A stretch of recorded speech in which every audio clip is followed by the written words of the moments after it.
ರಾಜ್ಯದಲ್ಲಿ ವಾಡಿಕೆಗೂ ಮೊದಲೇ ಬೇಸಿಗೆ ಆರಂಭವಾಗಿದ್ದು ಸದ್ಯ ಆರಂಭದ ರಣಬಿಸಿಲು ಜನರ ನೆತ್ತಿ ಸುಡ್ತಾ ಇದೆ. ಈ ಮಧ್ಯೆ ಹವಾಮಾನ ಇಲಾಖೆ ರಾಜ್ಯದಲ್ಲಿ ಇನ್ನೂ 5 ದಿನಗಳ ಕಾಲ ವಿಪರೀತ ಬಿಸಿಲು ದಾಖಲಾಗುವಂತಹ ಸಾಧ್ಯತೆ ಇದೆ ಅಂತ ಎಚ್ಚರಿಕೆ ನೀಡಿದೆ.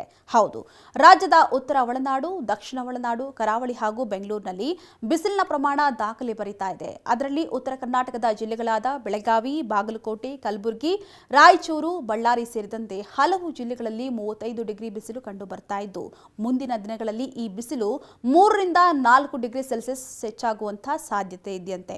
ಇನ್ನು ದಕ್ಷಿಣ ಒಳನಾಡಿನ ಜಿಲ್ಲೆಗಳಾದಂತಹ ಮೈಸೂರು, ಹಾಸನ, ಮಂಡ್ಯ, ರಾಮನಗರ, ದಾವಣಗೆರೆ, ಶಿವಮೊಗ್ಗ, ಚಾಮರಾಜನಗರ, ಚಿತ್ರದುರ್ಗದಲ್ಲಿಯೂ ಕೂಡ 34 ಡಿಗ್ರಿಯಷ್ಟು ಆಸುಪಾಸಿನಲ್ಲಿ ಬಿಸಿಲು ಕಂಡು ಬರ್ತಾ ಇದ್ದು ಮುಂದಿನ ದಿನಗಳಲ್ಲಿ 2 ರಿಂದ 3 ಡಿಗ್ರಿ ಜಾಸ್ತಿ ಆಗಲಿದೆಯಂತೆ.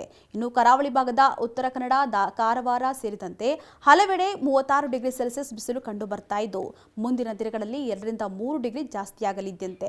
ಇನ್ನು ಬೆಂಗಳೂರಿನಲ್ಲಿ 33 ಡಿಗ್ರಿಯಷ್ಟು ಗರಿಷ್ಠ ತಾಪಮಾನ ಕಂಡು ಬರ್ತಾ ಇದ್ದು ಬಿಸಿಗಾಳಿಯ ಪ್ರಮಾಣ ಕೂಡ ಹೆಚ್ಚಾಗಿದೆ. ಅಲ್ಲದೆ ವಿಪರೀತ ಶೆಕೆ ಕಂಡು ಬರ್ತಾ ಇದ್ದು ಆರೋಗ್ಯದ ಮೇಲೂ ಒಂದಷ್ಟು ಪರಿಣಾಮ ಬೀರುವಂತಹ ಸಾಧ್ಯತೆ ಇದೆಯಂತೆ.